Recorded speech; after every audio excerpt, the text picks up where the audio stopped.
नमस्कार विद्यार्थियों, मैं दिन पारिक स्वागत करता हूं आपका जीके बाय डीके चैनल पर। और आज का जो टॉपिक जो अपन स्वतंत्रता के संदर्भ में चल रहे थे उसमें मार्क्सवाद की संकल्पना यानी मार्क्सवादियों के अकॉर्डिंग स्वतंत्रता क्या है, बहुत ही महत्वपूर्ण है। आधुनिक समय में इसमें से प्रश्न पूछे जाते हैं, ज़्यादातर प्रश्न पूछे जा रहे हैं, तो इसलिए बहुत ही ध्यानपूर्वक इसे समझने का प्रयास करेंगे। ठीक है, सबसे पहली बात है स्वतंत्रता का अर्थ अकेलापन नहीं है। बिल्कुल ये बात विशेष रूप से ध्यान रखनी है, क्योंकि ये मार्क्सवादी हैं, ये समानता पे जोर देते हैं, आर्थिक समानता पे विशेष रूप से। और सबसे बड़ी बात जो इनकी है वो समुदाय की है, यानी ये कहते हैं कि विश्व के मजदूरों एक हो जाओ, मतलब पूरे समाज को इकट्ठा करने का प्रयास ये करते हैं। इसलिए अकेलापन तो इनके जीवन में बिल्कुल भी नहीं है। तो स्वतंत्रता को किस रूप में देखते हैं? वो अकेलेपन के रूप में तो नहीं देखते, फिर किस रूप में? सर्वहित के रूप में। सर्वहित की सिद्धि के लिए ये जरूरी है, ठीक है ना। इसलिए सर्वहित है तो सबके सब शामिल होने चाहिए, अकेलापन किस काम का। विभिन्न व्यक्ति समाज के रूप में एकजुट होकर पूरे समाज के हित में अपने अपने हित को देखें। भाई सबके सब इकट्ठे हो जाएं, जैसे बताया ना मार्क्स ने, क्या विश्व के मजदूर एक हो जाओ। अब पूरे के पूरे एक हो जाएंगे तो सब एक होंगे और फिर पूंजीपतियों को जो है मारने के लिए जाएंगे। तो इसका मतलब क्या है? वो पूंजीपति भी छोड़ देंगे इस पूंजी को और वो कहते हैं कि हम भी आज से मजदूरी हैं, ठीक है ना। तो इस प्रकार से पूरा समाज क्या हो जाएगा? एकजुट हो जाएगा। ये किसका मानना था? मार्क्सवादियों का मानना था कि व्यक्ति समाज के रूप में एकजुट होकर पूरे समाज के हित में अपने अपने हितों को देखेंगे। केवल तर्क संगत उत्पादन प्रणाली के अंतर्गत ही व्यक्ति सच्चे अर्थ में स्वतंत्र हो सकता है। तर्क संगत उत्पादन प्रणाली में ही, ध्यान रखिए, बहुत महत्वपूर्ण बात है। तर्क संगत उत्पादन प्रणाली, अब वो मार्क्स के अकॉर्डिंग तर्क संगत, वो कहता है कि मजदूर जो उत्पादन करेंगे, मजदूरों का जो है उत्पादन के अंदर लाभ मिलेगा, और वो चीज़ें बात करता है, क्योंकि वो तो मजदूर के हित में जीता है। लेकिन हम थोड़ी कह देंगे उसे तर्कसंगत, और आम आदमी भी तर्कसंगत नहीं कह सकता, क्योंकि आप पूंजीपतियों को मारने जा रहे हो, जान से मारने की बात करें तो तर्कसंगत उत्पादन प्रणाली है नहीं। लेकिन फिर भी अकॉर्डिंग टू मार्क्सवादी कंसेप्ट और मार्क्सवादियों की आइडियोलॉजी के अकॉर्डिंग हम बात करें तो तर्कसंगत उत्पादन प्रणाली के अंतर्गत ही व्यक्ति सच्चे अर्थ में स्वतंत्र हो सकता है। उनकी जो उत्पादन प्रणाली है वो होनी चाहिए, तभी स्वतंत्रता मिलेगी, ये वो मानते हैं। केवल समाजवाद ही स्वतंत्रता को बढ़ावा दे सकता है, समाजवाद ही सब कुछ है, ये बात कौन कहते हैं? मार्क्सवादी कहते हैं। तो कुल मिलाकर के इस पहले पॉइंट से हम समझते हैं कि मार्क्सवादियों के अनुसार पूरा समाज एक होना चाहिए। अकेला अगर कोई व्यक्ति होगा तो उसे स्वतंत्रता नहीं मिल सकती। पहली बात क्लियर। दूसरी बात आती है जो बहुत ही महत्वपूर्ण है, व्यवस्था से स्वतंत्रता की ओर। और ये बात कही थी एंजेल्स ने। एंजेल्स या एंगल्स के नाम से प्रसिद्ध है ये। मार्क्स का मित्र था और बहुत ही महत्वपूर्ण व्यक्ति था। मार्क्स के विचारों को बढ़ाने वाला व्यक्ति था, उसको दुनिया के सामने रखने वाला व्यक्ति था। इसके बारे में हमने पहले भी चर्चा की है जब हमने मार्क्स पढ़ा था। लेकिन महत्वपूर्ण रूप बात यहाँ पर यह आती है कि फ्रेडरिक एंजेल्स जो हैं, इन्हें एक किताब लिखी थी और किताब का नाम था एंट्री ड्यूरिंग या एंटी ड्यूरिंग है, एंट्री नहीं है, एंटी ड्यूरिंग, ठीक है। तो एंटी ड्यूरिंग पुस्तक जो लिखी थी ना, उस पुस्तक में इन्होंने कहा था कि व्यवस्था और स्वतंत्रता, इन दोनों में क्या है? अंतर होता है। आप और ये हमको भी मालूम है, विवश क्या होता है? परतंत्र ही होता है, और स्वतंत्र होता है। अंतर तो है, लेकिन बड़ी बात यह है कि वो कहता है कि आदमी है ना, शुरुआत करता है व्यवस्था से, लेकिन पहुंच किधर जाता है? स्वतंत्रता की ओर चला जाता है। तो यहाँ एंजेल्स कहता है कि स्वतंत्रता का अर्थ यह है कि मनुष्य प्रकृति के नियमों का ज्ञान प्राप्त करके अपने निश्चित उद्देश्यों की पूर्ति के लिए उनका व्यवस्थित प्रयोग करे। अब वो ये बात कर रहा है कि भाई हम विवश किस चीज़ में हैं, पहले तो ये समझो, और फिर स्वतंत्र किस चीज़ में है वो बात समझो। दोनों बातें अलग अलग हैं भाई, व्यवस्था और स्वतंत्रता। व्यवस्था हम प्रकृति के मामले में, ठीक है, प्रकृति ने जो हमें दिया है उस प्रकृति के नियमों को तोड़ करके हम कहीं जाएंगे तो विनाश ही होगा, विकास नहीं होगा। तो हमें करना क्या है? प्रकृति के नियमों का ज्ञान करना है। हमें ये करना है कि प्रकृति कहती क्या है, और फिर उन ज्ञान जो लिया ना प्रकृति के नियमों को हमने सीखा, उनको फिर सिस्टमेटिक जचा लो और फिर अपने उद्देश्यों की पूर्ति कर लो। मतलब उनका व्यवस्थित प्रयोग करके और अपने निश्चित उद्देश्यों की पूर्ति करनी है। तो तीन ही बातें उन्हें इंपॉर्टेंट, क्या? प्रकृति का नॉलेज लो, फिर उस नॉलेज को सिस्टमेटिक जचाओ और फिर अपने टारगेट को प्राप्त कर लो। इसलिए एक मोटिवेशन दिया था मैंने आपको, वो इसी पे दिया था कि प्रकृति का नियम है, जितनी मेहनत करोगे उतनी आपको प्राप्त होगी। तो ये बात कोई मैं अकेला कहने वाला नहीं हूँ, ठीक है, ये बात फ्रेडरिक एंजेल्स जैसे लोग भी कहते हैं, ठीक है। आगे बढ़ते हैं। तो ये बात समझ में आ गई एंगल्स क्या कहना चाहता था? वो कहना था कि प्रकृति के नियमों को समझो, फिर उन नियमों को सिस्टमेटिक जचाओ और उसके बाद अपने टारगेट को प्राप्त करो। प्राकृतिक नियम व्यवस्था है, सीधी बात है, वो व्यवस्था उन्हें नहीं बदल सकते, जिन्हें बदला नहीं जा सकता, और बदलने का प्रयास किया तो बड़ा नुकसान उठा लोगे। पूंजीवादी व्यवस्था के अंतर्गत उत्पादन प्रणाली की मात्रा तो बहुत बढ़ गई, उत्पादन प्रणाली की मात्रा क्या है, यानी उत्पादन बहुत बढ़ गया और बढ़ ही जाता है, पूंजीवादी प्रणाली है वो तो वह तो उनका तो काम ही उत्पादन ही है, तो बहुत ज़्यादा बढ़ गया। परंतु जनसाधारण और भी पीड़ित और असहाय हो गया और यह भी विवशता ही है। अब दूसरी बात ये कि भाई प्रकृति का नियम है और उस नियम के अधीन हम सब रहेंगे। तो नियम क्या है, नियम उत्पादन प्रणाली है, उत्पादकता, ये तो मेन चीज़ है। सबसे इम्पोर्टेंट क्या है कि उत्पादक जहाँ हो रहा है ना उसके अधीन रहेगा मजदूर, तो वो मजबूर है, वो विवश है। वो क्या है, विवश। यहाँ व्यवस्था का मतलब वही है, कौन सी, कि भाई पूंजीपति होगा ना उसके अंडर में काम करने की व्यवस्था है। जैसे वो कहता है शुरू से देखो, वो कहता है कि भाई शुरू के अंदर क्या था, आदिम साम्यवादी व्यवस्था थी, तब तो कोई समस्या नहीं थी। लेकिन जैसे ही दास अवस्था आई, और दास अवस्था आते ही क्या होता है कि व्यक्ति दास बनता है और एक व्यक्ति जो है वो मालिक बन जाता है, और कुछ लोग उसे क्या बन गए, दास। ठीक, अब ये व्यवस्था स्टार्ट हो रही है। फिर आगे परिवर्तन तो हुआ समाज में, लेकिन परिवर्तन हुआ कि वो मालिक था वो सामंत बन गया, और वो दास था ना वो श्रमिक बन गया। तो व्यवस्था ही है ना, अभी भी पूरी तरह से समाप्त नहीं हुआ सब कुछ, पूरी तरह से वो लोग क्या हैं, विवश है।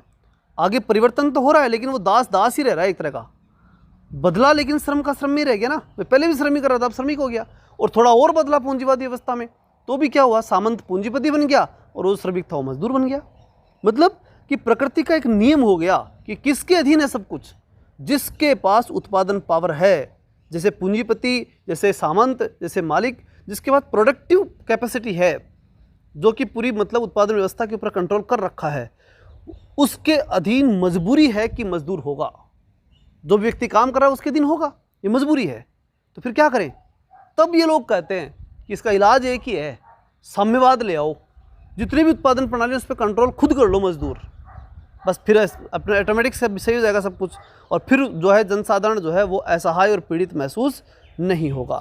अन्यथा तो चाहे वो कितनी व्यवस्था बदल लो, पूंजीवाद आ गया पूंजीवाद, सारी बात हुई, उत्पादन प्रणाली भी बढ़ी, उत्पादन की मात्रा भी बढ़ी, उत्पादन बढ़ा भी है, लेकिन फिर भी वो मजदूर तो असहाय का असहाय है, पीड़ित है, सारी व्यवस्था वहाँ पर उसके पास आज भी है। तो इसलिए जो है एंजल्स कहते हैं, क्या कहते हैं कि प्रकृति के खिलाफ मत जाओ, प्रकृति के नियम हैं उन्हें स्वीकार करो पहले, फिर उन्हें सिस्टमेटिक जचाओ, और सिस्टमेटिक जाने के बाद अपने टारगेट को प्राप्त करो। जैसे कि उसने उदाहरण दिया कि जैसे प्रकृति का नियम है कि उत्पादन प्रणाली जिसके हाथ में है वो राजा रहेगा, वो शासक रहेगा, वो सब कुछ करेगा वो, और बाकी सब लोग उसके अधीन काम करेंगे। तो इसलिए जो मजदूर हैं, जो पीड़ित हैं, शोषित हैं, उन लोगों को इकट्ठा हो जाना चाहिए और उत्पादन प्रणाली पर ही कंट्रोल करना चाहिए, क्योंकि वही शासक है, उत्पादन प्रणाली ही राज करेगी, इसलिए उसके ऊपर कंट्रोल कर लो, बस फिर पीड़ितता या असहायता वो सब समाप्त हो जाएगी। इस प्रकार से उसने कहा कि व्यवस्था को समझो और फिर स्वतंत्रता की ओर जाओ।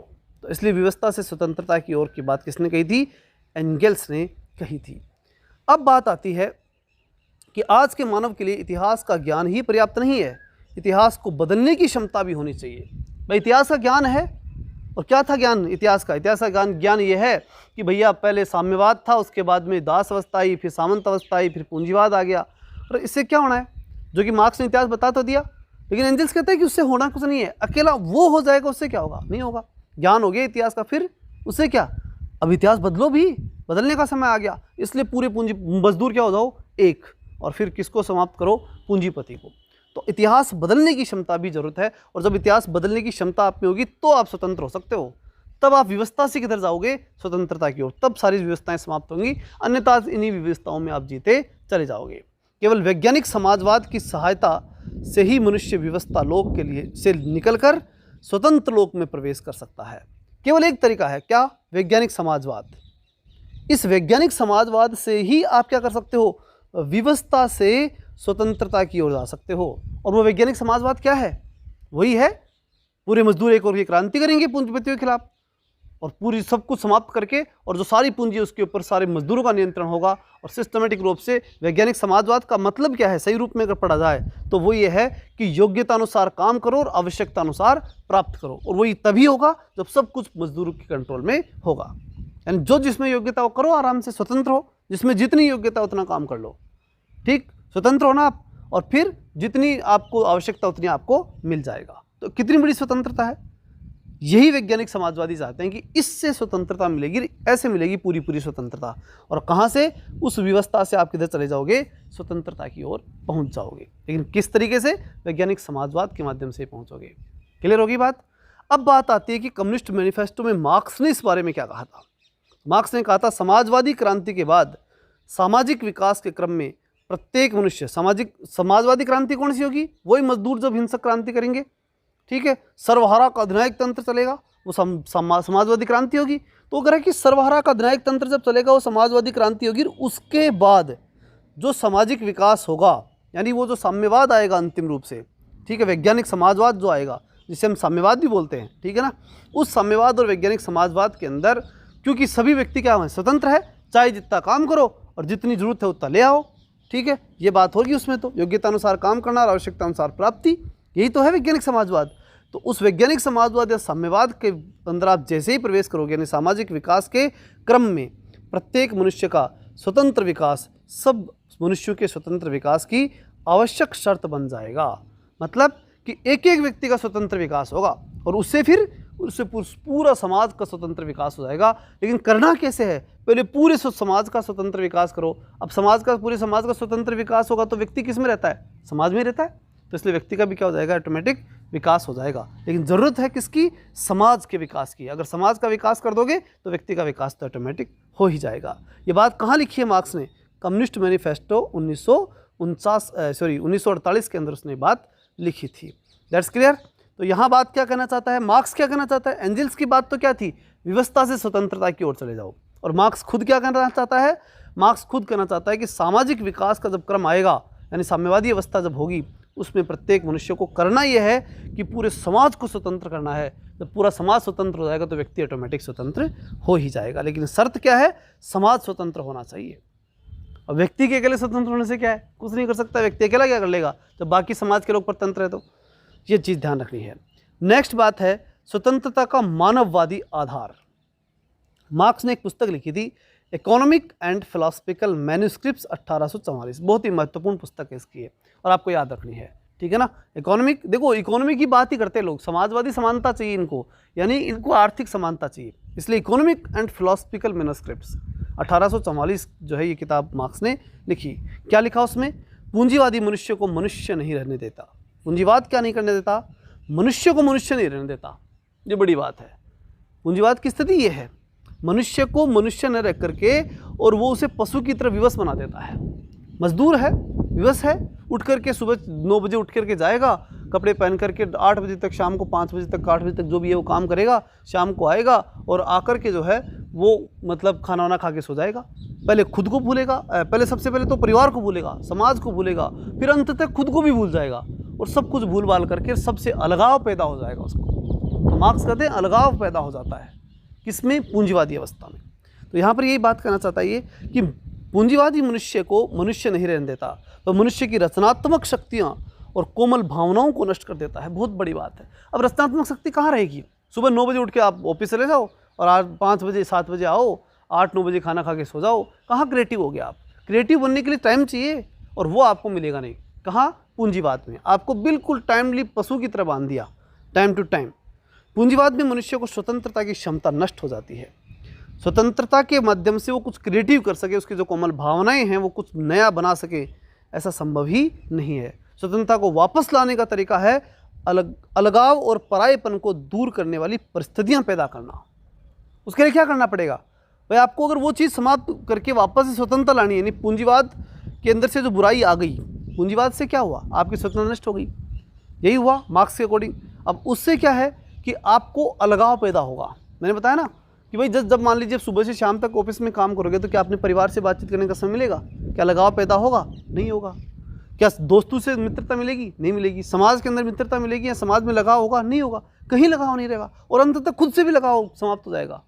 और ऐसे अलगाव के चक्कर के अंदर जो है वो आपकी स्वतंत्रता समाप्त होनी है। तो करो क्या, अटैक किस पे करो, इस अलगाव पे अटैक करो, अर्थात आप लगाव पैदा करो, समाज को टाइम दो, व्यक्ति को टाइम दो, परिवार को टाइम दो। और जब इन सब लोगों को टाइम दोगे तो इनसे लगाव पैदा होगा और जब इनसे लगाव होगा ना तो सब मिलकर के कुछ ना कुछ समस्या का समाधान खोजोगे। जैसे उसने कहा कि विश्व के सारे मजदूरों एक हो जाओ, मतलब लगाव पैदा करो एक दूसरे में। और फिर जब तुम सब लगाव करोगे एक दूसरे के प्रति तो उसके बाद तक क्रांति करके सब कुछ तुम्हारा हो जाएगा फिर, ठीक है। यही बात तो यहाँ पर कहना चाहता है कि अगर स्वतंत्रता को आपको प्राप्त करना है तो एक दूसरे के प्रति जो आप में लगाव अलगाव पैदा हो गया, उस अलगाव को समाप्त करो। तभी पार पड़ेगी। और ये लगाव पैदा किसने किया है? पूंजीपतियों ने, और समाप्त हमें करना पड़ेगा अकॉर्डिंग टू मार्क्स। क्लियर? चलिए आगे क्या कहता है? मार्क्स ने परायेपन के आगे क्या कहता है वो? मार्क्स ने परायेपन के 4 स्तरों की पहचान की। उसने कहा कि 4 स्तर पे परायेपन होता है। पहले क्या कहाँ होता है? मनुष्य अपने उत्पादन और उत्पादन प्रक्रिया से कट जाता है। सबसे पहला काम तो ये होता है कि वो अपने उत्पादन से और उत्पादन प्रक्रिया से जो है कट जाता है। जैसे गांव के अंदर कुम्हार है, अब वो कुम्हार जो है वो अपना मटका बनाता है, तो उसको खुद को कॉन्फिडेंस होता है कि ये चीज़ मैंने बनाई है, और वो उसको बेस्ट से बेस्ट बनाना चाहता है। क्यों? क्योंकि दुनिया उसके बारे में कहे कि यार वो मटका बहुत बढ़िया बनाता है, और इसलिए वो पूरे उसके अंदर जान डालना चाहता है। तो उस काम के प्रति क्या, उसके प्रति, उस काम के प्रति, उस उत्पादन के प्रति उस कुम्हार के अंदर लगाव होगा। लेकिन जैसे ही पूंजीवाद की हम बात करें तो किसी कंपनी में मजदूर काम करने जाएगा तो नाम किसका होना है? कंपनी का। तो मजदूर भी क्या सोचेगा? वो सोचेगा छोड़ रहे चक्कर, कहाँ पड़ गए अपन, ठीक है, अपने को सुबह आना है, शाम को जाना है, कैसा है प्रोडक्ट वो अगला जाने, अपने को जो अगला काम बताएगा वो करेंगे। तो कहने का मतलब क्या हुआ कि मजदूर जो है ना वो किससे कट गया? उत्पाद से और उत्पादन की प्रक्रिया से कट जाता है। मनुष्य प्रकृति से पराया हो जाता है। मनुष्य क्या हो जाता है? प्रकृति से पराया, दूसरे नंबर पे। क्यों? समय नहीं उसके पास प्रकृति में जाने का, तो प्रकृति से पराया हो गया। तीसरा, मनुष्य अपने सहचरों से भी कोई हार्दिक संबंध नहीं रख पाता। परिवार मान लो, समाज मान लो, उनसे भी कोई हार्दिक संबंध नहीं रख पाता। तो पहले वो उत्पाद से कटा, फिर प्रकृति से कटा, फिर अपने साथियों से कट गया, उनसे भी दूर हो गया वो। अंततः मनुष्य अपने आप से कट गया, अपने आप से भी पराया हो गया। और ये पराया और होना या ये अलगाव होना, बस यही सबसे बड़ी समस्या है। क्योंकि जब लगाव नहीं तो स्वतंत्र क्यों होना? बस वो बंध गया खूंटे के ऊपर, जैसे पशु बनता है वैसे, और कोई मतलब नहीं है उसको, ठीक है। इसलिए मैं कई बार विद्यार्थियों को कहता हूँ, कोशिश ये करो कि कभी किसी प्राइवेट इंस्टीट्यूट में पढ़ाना न पड़े, क्योंकि आप टीचर हो तो आपके ऊपर परिस्थितियाँ बनेंगी ऐसी, हमारी पड़ती है। मैं खुद जो है कई बार क्लासें लेने जाता हूँ, परिस्थितियाँ हो जाती हैं, लेकिन इसका मतलब ये कभी नहीं होता है कि बंध जाएँ। कोशिश ये करो कि अपने आप में इतनी योग्यता बनाओ, ठीक है ना, कि आप अपनी उत्पादन प्रक्रिया जो ना, जैसे मेरा ये कंटेंट आपके पास जा रहा है, तो मैं अपनी कोशिश ये करूँ हमेशा कि मेरा जो उत्पाद है ना इतना बढ़िया जाए कि बच्चे इसके रिजल्ट लेकर के फिर ये कहें कि मैंने देवेंद्र सर से पढ़ा था, आज सिलेक्शन ले लिया। मैं ये चाहता हूँ हमेशा। मैं ये क्यों चाहता हूँ? क्योंकि मैं अपने आप को जीवित रखना चाहता हूँ, अपने आप को लगाव रखना चाहता हूँ अपने सब्जेक्ट से, और अपने आप से लगाव रखना चाहता हूँ, अपने परिवार से, अपने समाज से। वो लगाव इसीलिए रहेगा, क्यों? क्योंकि जो मुझे कॉन्फिडेंस रहे अपने आप पर, तो मैं कोई भी डिसीजन ले सकता हूँ। कल को जॉब भी छोड़नी पड़े तो छोड़ सकता हूँ। क्यों? क्योंकि मुझे अपने उत्पाद पर क्या है? विश्वास है। तो शुरुआत कहाँ से होती है? इस उत्पाद से। बहुत बड़ी चीज़ है ये। आप क्वालिटी डेवलप कर लो इस चीज़ के अंदर, उस उत्पाद के अंदर। मैंने कल वीडियो नहीं डाला था, आज डाला है। रीज़न क्या है? कि मैं नहीं चाहता कि आपको कचरा दूँ, सीधी बात है। बहुत किताबों में पढ़ा हुआ है सब कुछ, लेकिन मैं कभी नहीं चाहता, ठीक है ना।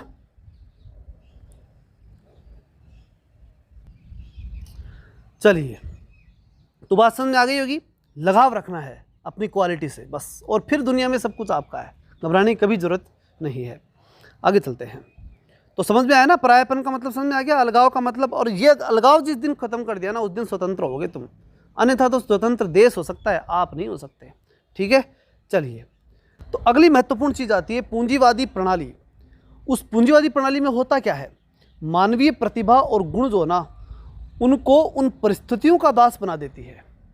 भाई, चाहे आपकी गुण है, आपकी प्रतिभा है, वो दास बन जाती है उन परिस्थितियों की। किन परिस्थितियों की? जो पूंजी और संपत्ति के निजी स्वामित्व से पैदा होती है। भाई, पूंजी और संपत्ति से किसी व्यक्ति ने बहुत बड़ा इंस्टीट्यूट या बहुत बड़ी कॉलेज खोल ली, और उस कॉलेज में आप पढ़ाने के लिए जाते हो। अब ये तो पक्की बात है, कॉलेज और स्कूल किससे चल रही है? आपसे चल रही है, आपकी प्रतिभा और आपके गुणों से चल रही है। लेकिन वो पूंजी और संपत्ति क्या है? वो परिस्थितियां हैं जो किसके कारण से पैदा हुई? उस पूंजीवादी प्रणाली के कारण से पैदा हुई है। और वहाँ उस परिस्थिति के अंदर आप मजबूरन अपनी प्रतिभा और गुणों को खपा करके आते हैं। यही बात उद्योगपति की बात है कि उद्योग, एक मजदूर उद्योग नहीं लगा सकता। अब उद्योगपति के पास मजबूरी में जाएगा और अपनी प्रतिभाओं को वहाँ पर जाकर के समर्पित करके आएगा। तो इसलिए कहा गया, इसमें क्या कहा गया कि पूंजीवादी प्रणाली मानवीय प्रतिभा और गुणों को उन परिस्थितियों का दास बना देती है जो पूंजी और संपत्ति के निजी स्वामित्व से पैदा होती है। अगर ये पूंजी जो निजी स्वामित्व नहीं होता तो परिस्थितियां नहीं बनती और व्यक्ति दास नहीं बनता। पूंजीवादी व्यवस्था में स्वयं पूंजीपति भी मुद्रा की तानाशाही का गुलाम बन जाता है। खुद पूंजीपति क्या बन जाता है? मुद्रा की तानाशाही का गुलाम। ऐसा नहीं कि पूंजीपति स्वतंत्र है, पूंजीवाद में पूंजीपति भी गुलाम है, सब गुलाम है। वो किसका हुआ? पैसे का, क्योंकि मेन चीज़ तो क्या है? मुद्रा ही है। तो वो भी मुद्रा की तानाशाही का क्या हो गया? गुलाम बन जाता है। क्योंकि पहले वो सामंत था ना, तब पैसे की टेंशन उसको भी नहीं थी कि मेरे को दो लगाने के लिए पैसा लगाना है। उसको सीधा कच्चा माल था जो खेतों में उगा हुआ था, और उससे जो है जो भी सामंत काम करवा सकता था अपने श्रमिकों से, चाहे वो मकान बनवाना है, चाहे वो कपड़े बनवाना है, चाहे कुछ भी करवाना है, चाहे लघु उद्योग कैसे भी करवाने हैं, तो टेंशन नहीं थी उसकी कि पैसा चाहिएगा, नहीं, कच्चा माल पड़ा है बनाओ, ठीक है, ये चीज़ थी। लेकिन अब चाहिए पैसा, किस कब? जब पूंजीवाद आ गया, तो वो मुद्रा की तनाशाही से वो भी गुलाम हो गया। अब ये सारी परिस्थितियों से क्या बना? इन सारी परिस्थितियों से व्यक्ति बन गया गुलाम। गुलाम यानी परतंत्र बन गया। और जब परतंत्र बना, उसका सबसे बड़ा रीजन क्या था? अलगाव। ठीक है, हर व्यक्ति ने अपने आप से लगाव छोड़ दिया। एक मजदूर जो था, उसने अपने उत्पादन से अलगाव छोड़ना पड़ गया। और मजबूरी क्या थी? पूंजीपति के पास पूंजी थी, संपत्ति थी, उसने बड़ा उद्योग लगा लिया था, इसलिए मजबूरी में जो है अपनी प्रतिभा को उसके पास जाकर के बेचना पड़ा। और जैसे बेचने लगा, उसकी प्रतिभा से उसका लगाव खत्म हो गया। इसलिए मैं फिर कह दूं कि जब भी प्राइवेट स्कूलों कॉलेजों में पढ़ाना शुरू कर दोगे ना, आपकी क्वालिटी भी गिरने लग जाएगी। आप में जो नॉलेज है ना, वो भी धीरे धीरे गिरना शुरू कर देगा, बढ़ेगा नहीं। लोग कहते तो हैं कि स्कूलों में कॉलेज में पढ़ाते तो नॉलेज बढ़ता है, बढ़ता नहीं है, गिरता है। क्योंकि आप वहाँ पर फिर धीरे धीरे सब उन लोगों के एनवायरनमेंट में जाते हो और समझने लग जाते हो कि मुझे जो है ना बस यहाँ पर पढ़ाना है और इससे पैसे लेने हैं। वहाँ बहुत बड़ा नाम, क्योंकि उनको मालूम है कि स्कूल वाला का नाम होगा, अपना होगा ही नहीं, तो क्या फ़ायदा है।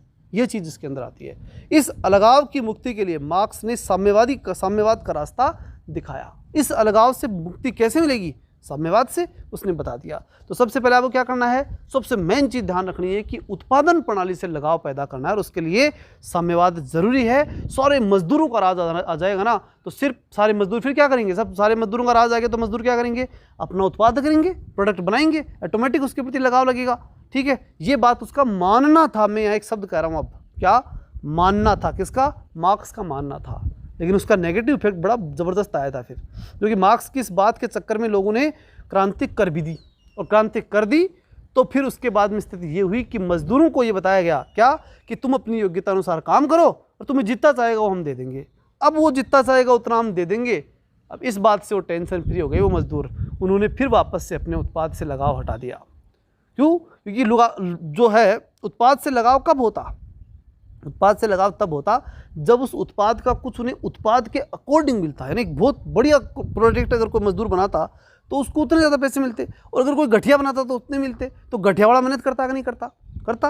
लेकिन यहाँ वो कंडीशन चेंज कर दी इन लोगों ने, वो बहुत बड़ी गलती कर दी। और क्या किया उन्होंने कहा कि योग्यता जितनी ना उतना तो कर दो काम, और जितने चाहिए उतना राज्य आपको दे देगा।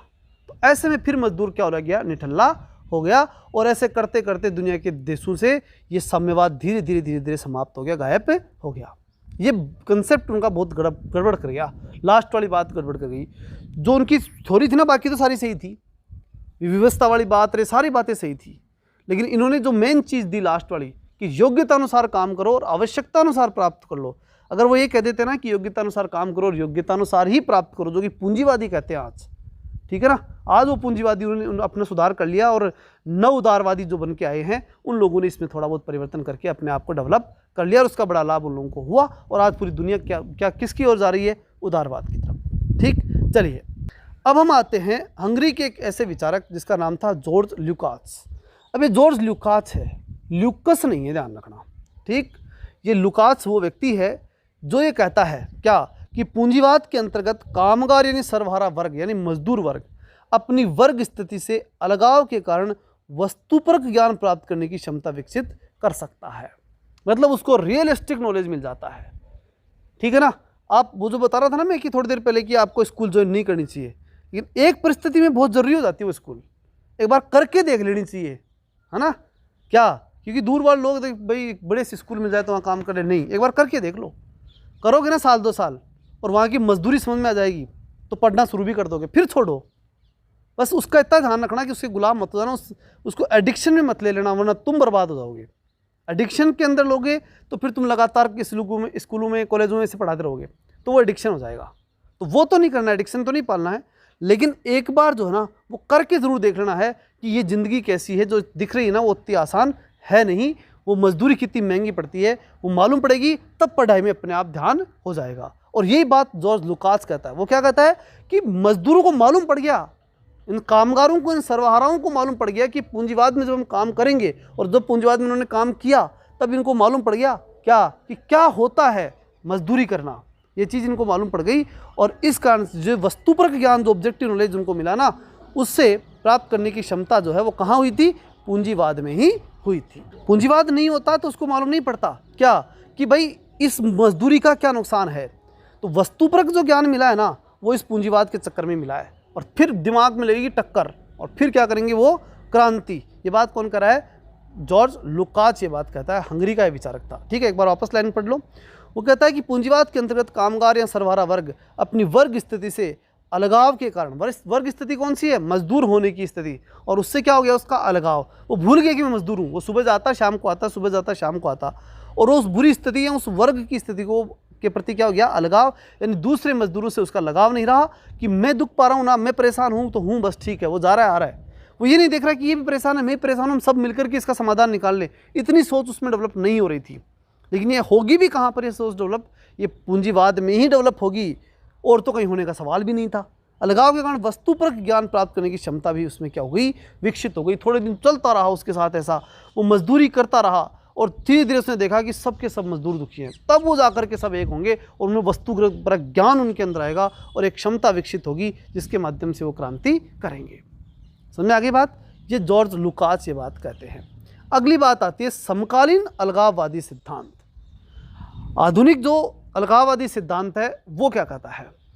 एरिक फ्रॉम एक बात कहते हैं, बहुत महत्वपूर्ण है। वो कहते हैं कि पूंजीवाद जो है ना, वो स्वयं, समाज और सृजनात्मकता में बाधक है। पूंजीवाद ने क्या कर दिया? स्वयं यानी हम खुद को भूल गए, समाज को भूल गए, और सृजनात्मकता को भूल गए, और इस कारण से मतलब इन सब से क्या कर दिया हमने? अलगाव कर दिया। क्योंकि पूंजीवाद है ही क्या? इन तीनों चीज़ों में बाधक है, और इन तीनों चीज़ों में बाधक होने से हम इन तीनों चीज़ों के प्रति लगाव नहीं रख पाए, और अलगाव पैदा हो गया। अमेरिकी मनोवैज्ञानिक थे एरिक फ्रॉम, और साथ ही समाज विचारक भी थे, और इन्होंने किताब लिखी थी एस्केप फ्रॉम फ्रीडम। इन्होंने किताब लिखी कौन सी? एस्केप फ्रॉम फ्रीडम, स्वतंत्रता से पलायन। स्वतंत्रता से क्या कर गए? पलायन कर गए, एस्केप कर गए। पूंजीवादी व्यवस्था मनुष्य की सृजनात्मक गतिविधियों में बाधा डालती है। पूंजीवादी व्यवस्था क्या करती है? पूंजीवादी व्यवस्था जो होती है वो मनुष्य की सृजनात्मक गतिविधि के अंदर क्या करती है?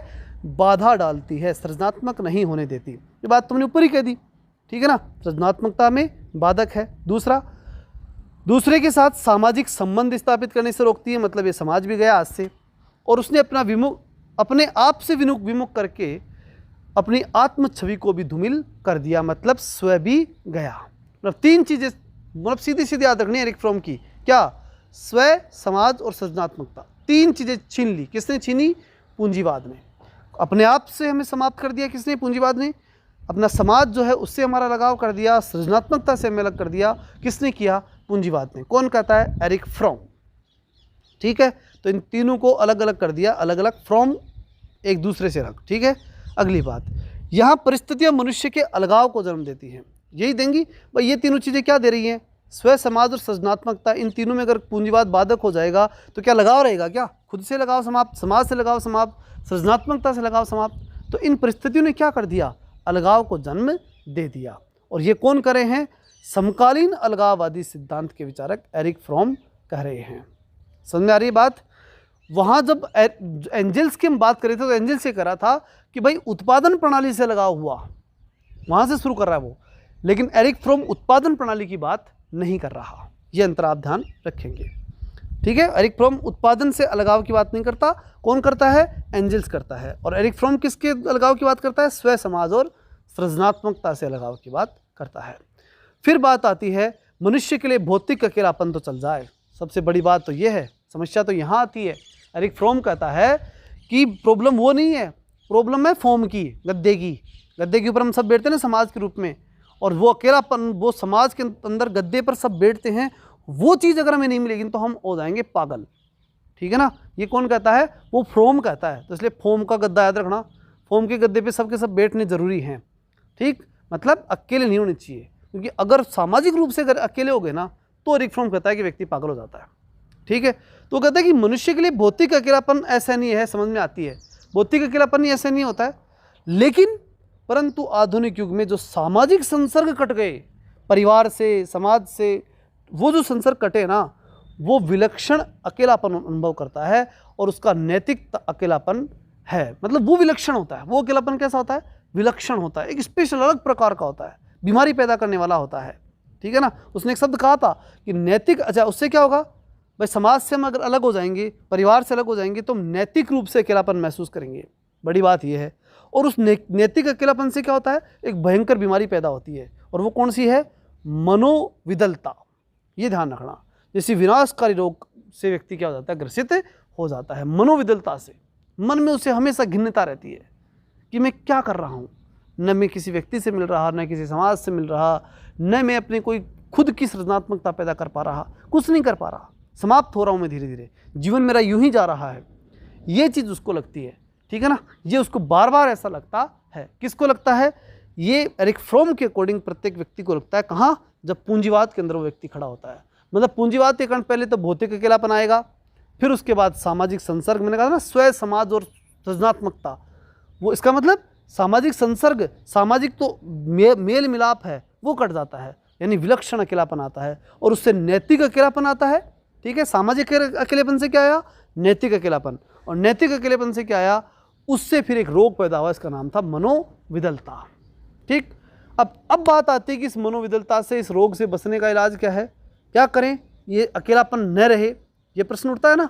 तो इससे बचने का तरीका है सहज स्नेह, रचनात्मक कार्य। सहज रूप से स्नेह करो समाज में, यानी स्वयं, समाज और सृजनात्मकता, इन तीनों से आपको क्या रखना है?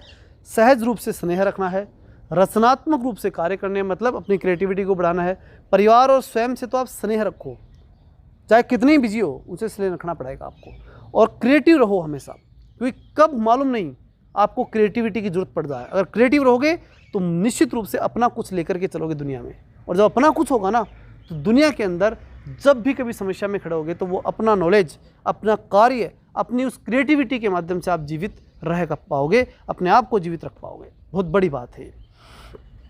फ्रोम का संपूर्ण चिंतन समकालीन विश्व में व्यक्ति और समाज के टूटे हुए संबंधों को फिर से जोड़ने का प्रयास है।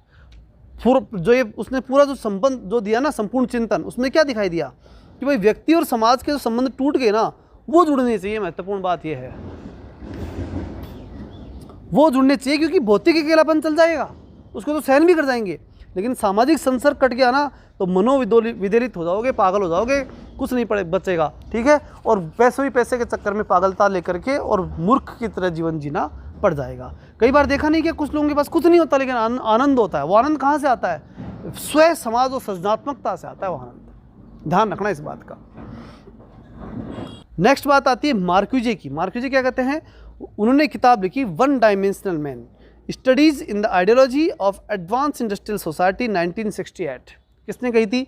मार्क्यूजे ने बात कही थी। क्या कही थी? कि वन डायमेंशनल मैन, एक आयाम, मनुष्य का एक आयाम, study in the ideology of advance industrial society.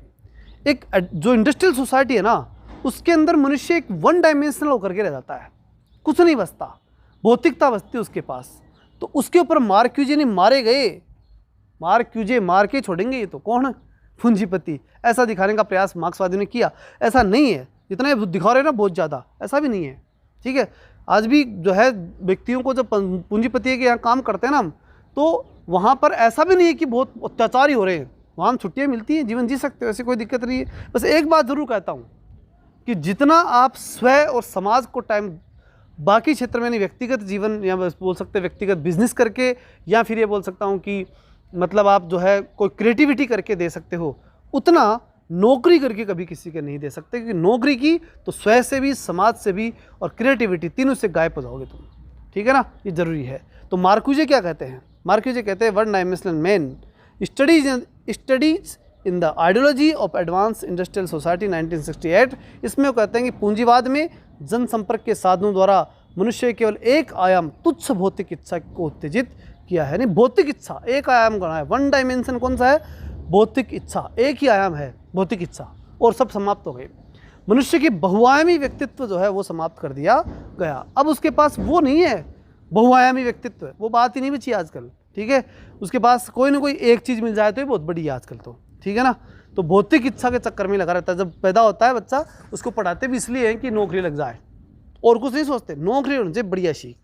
ये नहीं कि अपने जीवन में कुछ ऐसी प्रसिद्धि करके जाए कि यहाँ से जब जाए तो लोग ये कहें कि इसने अपने जीवन में ये किया। ऐसा नहीं है आज की दुनिया में। आज की दुनिया में रील कर रहा हूँ कि आज की दुनिया में व्यक्ति अगर अपनी क्वालिटी और अपनी क्रिएटिविटी पे ध्यान देना तो पैसा भी कमाता है, बहुत अच्छा जीवन भी जीता है, और कुछ करके जब जाता है तो लोग उसे याद भी करते हैं। आज भी ऐसा। लेकिन हम सबकी थॉट ये की है गवर्नमेंट जॉब या फिर नौकरी जो भी मिले।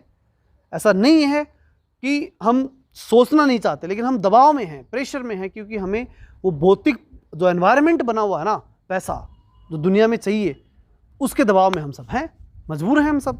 ये चीज़ आती है। आधुनिक औद्योगिक समाज में एक मिथ्या चेतना को बढ़ावा देकर के मानव मात्र को अपने शिकंजे में कस रखा है। किसने कस रखा है? आधुनिक औद्योगिक समाज ने। आधुनिक औद्योगिक समाज ने एक मिथ्या चेतना को बढ़ावा देकर के, एक मिथ्या चेतना कौन सी? ये तुच्छ भौतिक इच्छा वाली मिथ्या चेतना, इसको इतना बढ़ावा दे दिया कि हम उसके चक्कर में फंस गए, शिकंजे में कस गए, अब निकल भी नहीं पा रहे हम तभी गवर्नमेंट जॉब की तरफ दौड़ रहे हैं। ये मजबूरी है हमारी, क्योंकि हम इसके शिकंजे में कस गए। समाज में इज्जत है तो जो है नौकरी के कारण से है, अगर परिवार में इज्जत है तो गवर्नमेंट जॉब के कारण से है। जीवन सही तरीके से जीना है, लोगों को ऐसा लगता है तो भी हम किसकी तरह से जी सकते हैं? इस आर्थिक दुनिया से जी सकते हैं। तो ये एक प्रकार की ऐसी चेतना बना दी कि उस शिकंजे में हम कस चुके और हमें निकलना बड़ा मुश्किल हो गया। ये मार्क्सवादी तो मानते ही हैं, लेकिन कुछ हद तक इसमें सच्चाई भी है। ये मिथ्या चेतना भय और उत्पादकता पर आधारित है। किस कारण से पैदा हुई ये मिथ्या चेतना? ये जो भौतिकवाद की मिथ्या चेतना है, ये किस कारण से पैदा हुई? दो चीज़ों से, भय और उत्पादकता। उत्पादकता हुई, अब उत्पादकता में व्यक्ति जो है वो उसमें शामिल हुआ, और जब शामिल हुआ तो उसने देखा कि सब कुछ पैसा ही है, क्योंकि उत्पादन इससे हो रहा है, तो मजबूर हो गया। डर, भय कैसे हुआ? उसे लगा कि अगर मैं ये नहीं करूँगा तो मैं खाऊंगा क्या? तो भय और उत्पादकता के कारण से मजबूरन वो किसके अंदर फंस गया? इस भौतिक इच्छा में फंस गया, और फिर अब तो शिकंजे में फंस गया, और अब जब फंस गया तो फिर निकलना मुश्किल है। तब यहाँ पर मार्क्यूजे एक बात कहते हैं, बहुत महत्वपूर्ण बात कहते हैं मार्क्यूजे, कि मरता है कैसा मनुष्य? वो इसलिए मर गया क्योंकि मनुष्य सोने के पिंजरे में बंद पक्षी की तरह है। सोने के पिंजरे में बंद पक्षी की तरह है वो मनुष्य। उसके आकर्षण में वो इतना डूब चुका है, उस सोने के पिंजरे के आकर्षण में, कि वो मुक्त आकाश में उड़ान भरने के अंदाजे को भी भूल चुका है। मतलब कि आज नौकरी चीज़ वो सोने का पिंजरा बन गया, ठीक है ना।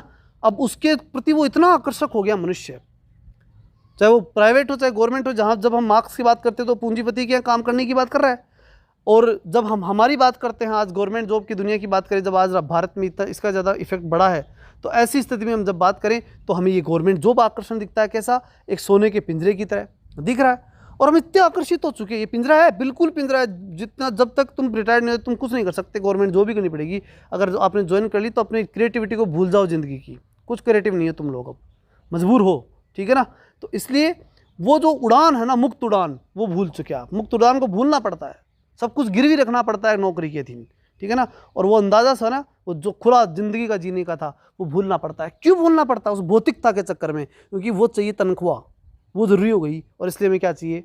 नौकरी चाहिए, मजबूर हो गए। तो इस प्रकार से वन डायमेंशन जो पूंजीवाद के कारण से पैदा हुआ है, पूंजी का, पैसे का। आज के 100 साल पहले जो ना हमारे समाजों के अंदर एक व्यक्ति दूसरे व्यक्ति के यहाँ जाकर के वस्तुओं के आदान प्रदान से जीवन जीता था, तो वो खुले थे, वो मुक्त आकाश के उड़ने वाले पक्षी थे, उन्होंने जीवन जिया था। आज हम जीवन नहीं जी रहे, आज तो हम जो है मजबूरी जी रहे हैं, और वो हम जी रहे हैं वन डायमेंशन में। जीते रहो, कोई नहीं रोकेगा। अगली बात, फिर बात आती है हैबरमास की। तो मार्क्यूजे के वन डायमेंशन के बाद हम बात करेंगे हैबरमास के लेजिटिमेशन क्राइसिस की। और इसके अंदर क्या है? लेजिटिमेशन क्राइसिस मतलब कि हमने वैधता दे दी, लेजिटिमेसी दे दी। किसको दे दी? इस पूंजीवाद को लेजिटिमेसी दे दी।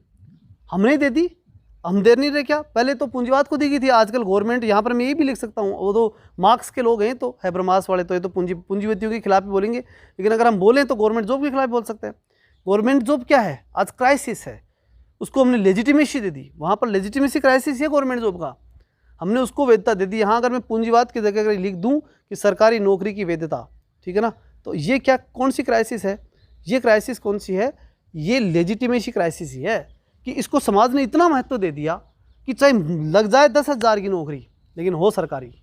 इतना क्या दे दिया हमने? इसे महत्व दे दिया, वैधता दे दी, तो एक क्राइसिस आ गया। आया कि नहीं आया? ऐसे ही हैबरमास कहता है कि पूंजीवाद के कारण से भी क्राइसिस आया था, और वो क्राइसिस कौन सा था? वो पूंजीवाद के कारण से क्राइसिस आया, वो क्या था? लेजिटिमेसी का क्राइसिस था, क्योंकि इसके अंदर जो है ना व्यक्ति स्वतंत्रता की समस्या बराबर पूंजीवाद की वैधता, मतलब एक तरफ स्वतंत्रता को खड़ा कर दो, दूसरी तरफ पूंजीवाद को, लोग स्वतंत्रता छोड़ के किधर चले गए, पूंजीवाद की ओर। ये बड़ी क्राइसिस आ गई, क्योंकि ज़्यादा महत्व किसको दे दिया लोगों ने, पूंजीवाद को, और इसी कारण से स्वतंत्रता कमजोर पड़ गई और स्वतंत्रता की समस्या पैदा हो गई। ये कौन कहता है, हैबरमास, ठीक है ना।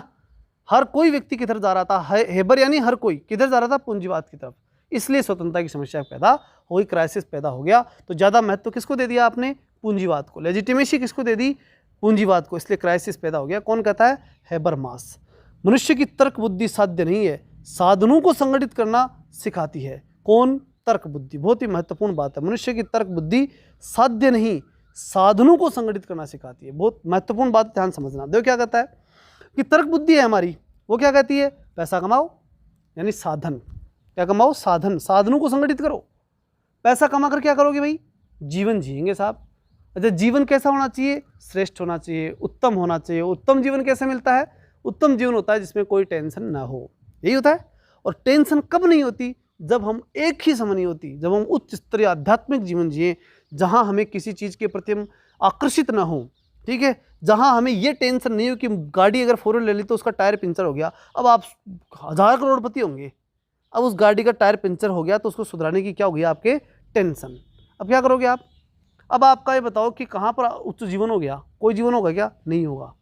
और अगर आपने, चूंकि साधन, भाई पैसा होगा तो साधन लोगे, और साधन लोगे तो टेंशन आएगी उसके साथ, और उस टेंशन में ही अपना जीवन पूरा कर दोगे। जीवन के आखिरी में मालूम पड़ेगा कि मैंने जीवन क्यों जिया, ठीक है। और अगर हम इन साधनों को संगठित करने को छोड़ दें, साधनों का संगठन है इसी में लगे रहते हैं, अब उसके बजाय हम क्या, किस पर ध्यान दें, जीवन के साध्य पर, कि हमें जीवन शुद्ध जीना है, ठीक है। मैं आज बताता हूँ, मेरे पास जो है ना अच्छी व्यवस्था है, मैं चाहूँ तो 4 व्हीलर ला सकता हूँ, लेकिन मोटरसाइकिल है मेरे पास, शुद्ध मोटरसाइकिल है, जिसके अंदर मैं अपनी आवश्यकता अनुसार पेट्रोल डलाता हूँ, जाता हूँ, आता हूँ।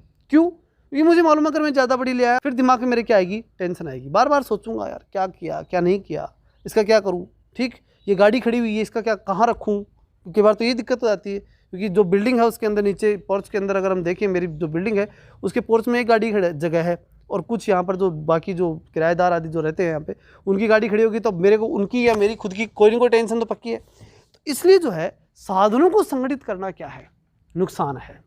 साधनों पर नहीं, किस पे ध्यान दो, साध्य पे ध्यान दो, ये बात होनी चाहिए। कौन कहता है, हैबरमास। लेकिन ये होता नहीं है, क्यों नहीं होता, पूंजीवाद के चक्कर में नहीं होता। तो पूंजीवाद में क्या होता है, साधनों पर ध्यान दिया जाता है, किस पे नहीं देते, साध्यों पर नहीं देते, ठीक है। अब पढ़ो इस लाइन को, क्या कर रहा है, मनुष्य की तर्क बुद्धि साध्य नहीं, साधनों को संगठित करना सिखाती है, ठीक। अगली बात, अतः पूंजीवाद में तर्क बुद्धि मनुष्य पर अपना प्रभुत्व स्थापित कर लेती है। तर्क बुद्धि कर देती है कि आधिपत्य, कि पैसा कमाओ, साधन जियो, आनंद करो। ऐसा आनंद वहाँ होता जाता कुछ नहीं है। आनंद तो आप में उस समय था कि आप आराम से साइकिल लेकर के और बिल्कुल बिंदास घूम रहे थे, वो आनंद था। याद करो बचपन, जब आप अपना टायर लेकर के, जो गोल वाला टायर होता था, उसे लकड़ी से घुमाते हुए जा रहे थे, वो था आनंद। अब काय का आनंद है। लेकिन फिर भी हमारे माइंड के उस तर्क बुद्धि ने इतना प्रभुत्व स्थापित कर लिया कि हम उसके पराधीन हो गए और हम पूंजीवाद की तरफ जाने लगे।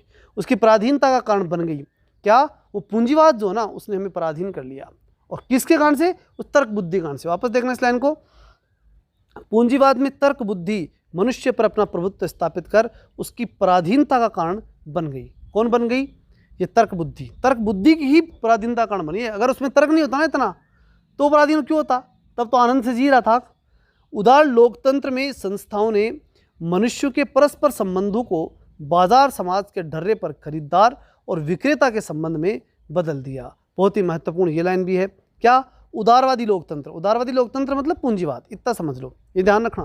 उदारवादी लोकतंत्र का मतलब क्या होता है, पूंजीवाद होता है। उसमें संस्थाओं ने, यानी पूंजीवादी संस्थाओं ने मनुष्य के परस्पर संबंधों को, अब वहाँ पर जब बाप बेटा भी नौकरी कर रहा है ना, तो सही बोलेगा, मनुष्य के परस्पर संबंधों को बाजार समाज के ढर्रे पर खरीदार और विक्रेता के रूप में बदल दिया। बदला कि नहीं बदला।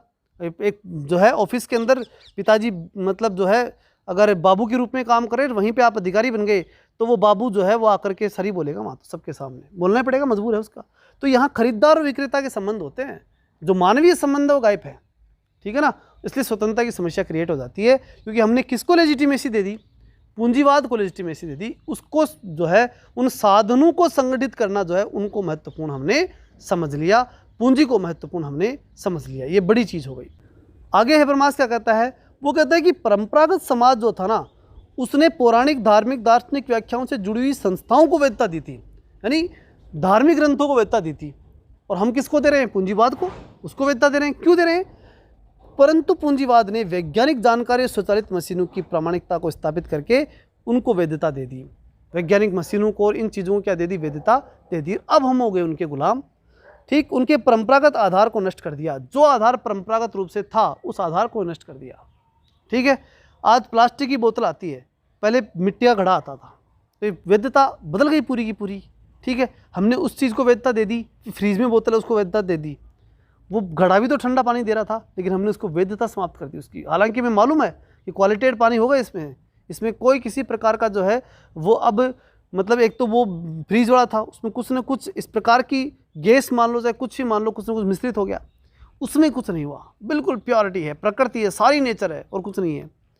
लेकिन उसके बावजूद भी हमने वैधता किसको दे दी? उस फ्रीज वाले पानी को दे रखी है। तो देंगे ही, अन्यथा तो इमेज ही गिरा देते हैं लोग। तो ये अजीब बात हो गई। तो इस प्रकार से पूंजीवाद की वैधता, उसने वैधता दे दी कि लाभ होना चाहिए, परस्पर लाभ, समान विनिमय, ये होना चाहिए। जब मैं पढ़ा रहा हूँ तो आपको ये 1000 रुपये में भी 4 बार सोच के आते बच्चे। क्या ये बात देखते हैं कि सर 1000 रुपये का फर्स्ट ईयर का कोर्स दे रहे हो, तो ये तो इसमें फिर नोट्स दोगे, इसमें मतलब टेस्ट दोगे, अरे मैं 1000 रुपये में वो सब दे दूंगा जो मेरे से दिया जाएगा।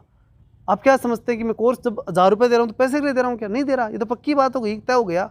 नहीं तो लोग ले भी तो रहे 5-5, 6-6 हज़ार। मुझे जोर आता था कि मैं भी रख देता, लेकिन नहीं, उस चीज़ के ऊपर ध्यान नहीं देंगे। उनको देखें परस्पर समान विनिमय होना चाहिए हमारा।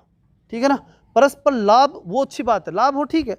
समान विनिमय को सामाजिक संगठन का मूल सिद्धांत मान लिया। उस चीज़ को ऊपर से ध्यान नहीं जाता कि व्यक्ति इतने कम में बच्चों को दे रहा है, इस पर कोई ध्यान नहीं देता। ध्यान किस पे दे रहा है कि ये 1000 में क्यों दे रहा है? ठीक है, मैं कम में दे रहा हूँ, ये मेरी गलती हो गई। ये मैंने भी सोचा बाद में कि कम में नहीं देना चाहिए आज के विद्यार्थियों को। आज के विद्यार्थियों को तो अगर वो 5 में दे रहे हैं ना कोई, या 12 में अगर कोई दे रहा है, तो अपने चॉइस में डिक्लेयर करो। फिर उनको दिखेगा इसके अंदर बहुत कुछ, कि चॉइस में दे रहा है, इसमें कुछ ना कुछ है, दे 24,000 रुपये, और वो मैटर वही होना है। तो ये चीज़ होती है कि पूंजीवाद जो है उसने वैधता किसको दे दी? परस्पर लाभ को दे दी। देखते हैं ना, बड़ी बड़ी जो इंग्लिश मीडियम स्कूलें होते हैं, इसके अंदर 50,000 1.5 लाख रुपये तक की फीस है, बस वो ऑटोमेटिक बढ़िया हो गई। बच्चा पढ़ा करके देखा था क्या? नहीं, 1.5 लाख वाली है, इसलिए इंपॉर्टेंट है। ठीक है, तो वैधता दिला दी पूंजीवाद ने इन चीज़ों को। परस्पर लाभ और समान विनिमय को सामाजिक संगठन का मूल सिद्धांत मान लिया गया। तो ये था आपका कंप्लीटली लेसन कंप्लीट हुआ। कौन सा? समानता का। कुछ चीज़ें रह गई, ठीक है, और वो जो रही है वो आप स्वयं पढ़ सकते हैं। वो रही है कहाँ से, बता देता हूँ आपको, और वो रही है NCERT से। NCERT आपको लानी चाहिए और पढ़नी चाहिए, क्योंकि वहाँ बेसिक नॉलेज के लिए वो बहुत ज़रूरी है। अब NCERT में इतना मैटर है, हालांकि जो पढ़ा रहा हूँ उसके अंदर भी बहुत चीज़ें मैं NCERT की इंक्लूड कर चुका, लेकिन अब वो भी अगर इसमें शामिल करूँगा तो बहुत ज़्यादा मैटर हो जाएगा। वो तो आप आसानी से पढ़ सकते हैं, साधारण सी जानकारी है, साधारण सी समझ है, वो आप आराम से वहाँ पे ले सकते हैं। वो पढ़नी चाहिए, कुछ तो किताबों से पढ़ा करो, ठीक है ना, वो ज़रूरी भी है। ठीक है, तो NCERT निश्चित रूप से मैं आप पे छोड़ता हूँ, आपको पढ़नी चाहिए। ठीक है, नेल्सन मंडेला के बारे में, आंग सान सू की के बारे में कुछ पढ़ोगे तो मालूम पड़ेगा। साधारण सी बातें, कुछ नई चीज़ें नहीं है। हालांकि फर्स्ट ग्रेड पॉलिटिकल साइंस वालों को नोट्स के रूप में वहाँ पर जो NCERT के नोट्स हैं वो वहाँ पे उपलब्ध हो जाएंगे। ठीक है, जो अपना स्टडी मटेरियल ऑप्शन है वहाँ आपको मिल जाएंगे। ठीक है, चलिए मिलते हैं नेक्स्ट वीडियो में, तब तक के लिए जय हिंद, जय भारत।